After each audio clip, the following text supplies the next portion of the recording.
Hi guys, it's Caito Potato here, and basically I am just making this video just to say to New York that I'm thinking about you guys.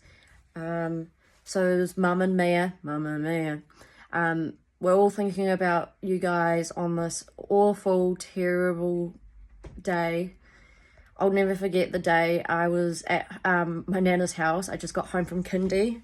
I was eating hot chips. And I remember watching the news and I was like, Nana, I don't like this movie. I don't wanna watch this anymore. It's not nice. And Nana was like, no, this is the news. This is like real life. And I couldn't comprehend it. It was just too much for a 4-year-old, really. I was just so, oh my God, it was just insane.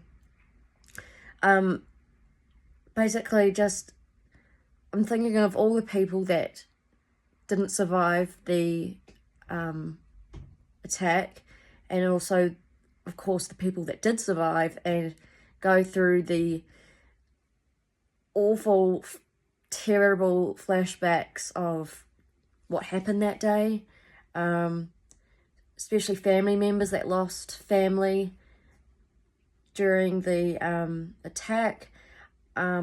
Thinking about all emergency services, the police, the fire department, the I said police, oh my God, sorry, I'm a bit tired. Ambulance crew. I am actually in touch with someone really special to me. I think he's a really amazing, cool person. His name's John Vigorito. He was a firefighter during 9/11. I'm actually wearing him as a t-shirt right now. I'll show you. I made this. I'm going to be wearing this today. This is him in his fire truck. Well, I don't think it's his fire truck, but he's in a fire truck, fishing, you know.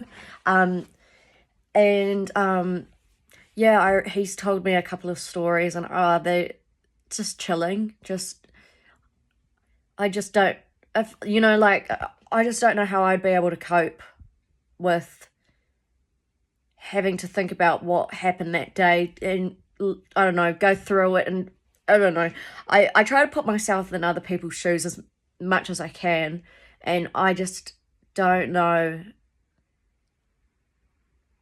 I don't know how John does it, and I don't know how his team have done it. I don't know how the police have done it. I don't know how New York has done it. I don't know how we've all done it. It's just a really awful, tough, terrible day. Sorry, I've got notes here. I don't want to stuff this video up. One thing that's another thing I wanted to quickly talk about.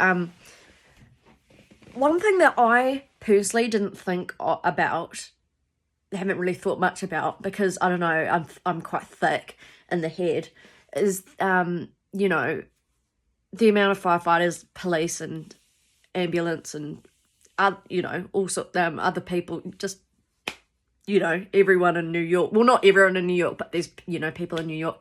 They've suffered from the consequences of the attack, and having to go through terrible health. Like, there has been firefighters and, well, just emergency crew that have, you know, developed cancer, developed all sorts of, you know, health issues from, and I was like, now that I think about it, it's like, oh my God, of course you would, you know, from the amount of concrete you'd have to, and that you would have inhaled, and, you know, the nuclear aspect of it, and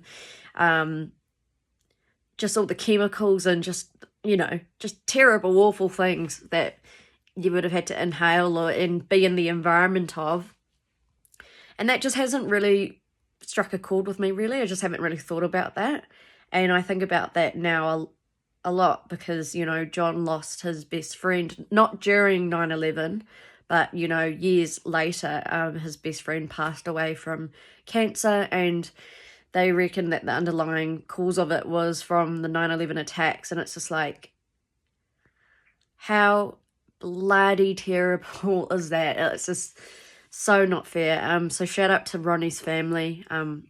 I doubt that you'd be watching this, but you're in my thoughts. And just in general, people in New York, you're in my thoughts. Just it is a terrible day, and please don't think that, you know,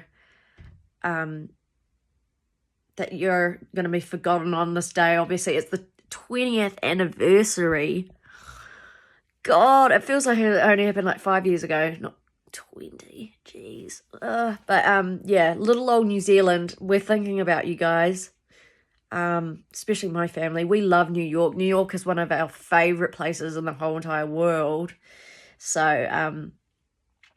and we hope to come back ASAP as soon as this bullshit ass COVID is over. But yeah, just before I finish with the video, I don't really talk about either like donating to places, but I feel really inclined to mention these two special foundations that if you've got the money, or, you know, if you've got a spare $2, or if you want to give up a coffee for the day and donate your money towards these foundations, I think that would be really cool and just, you know, special. The two of them, sorry, I'm having a million things happen at once. I recommend, there's all sorts of foundations, there's heaps, but two that stuck out to me are the Bini Foundation, probably saying his surname incorrectly. He was assigned to Rescue 5 on Staten Island, and he lost his whole entire unit that day, which is just... Can you imagine just losing all your co-workers, like your whole team? Like, it's just, I don't know, it's just so devastating. And, of course, the World Trade Center Foundation. I recommend donating to those two. I am going to be donating.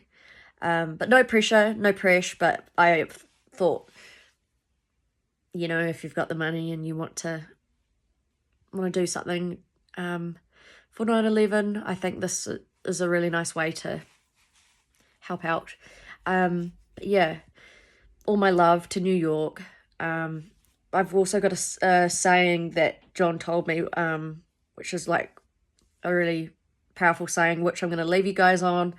So stay groovy and never forget and never forgive. See ya.